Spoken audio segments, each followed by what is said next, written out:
এটার নাম কি?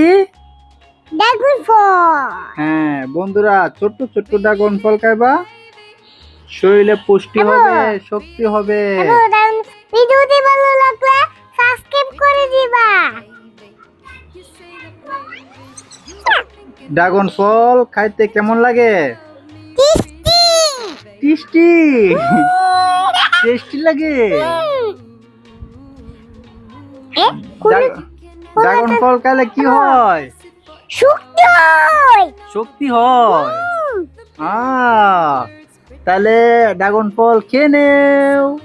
এই শক্তি হয়ে গেছে। হুম। তুমি এখন তোমার শক্তি হয়েছে ড্রাগন ফল খেয়ে। দেখো তো শক্তি গুলা, এই দেখো বন্ধুরা, এই শক্তি হয়ে গেছে।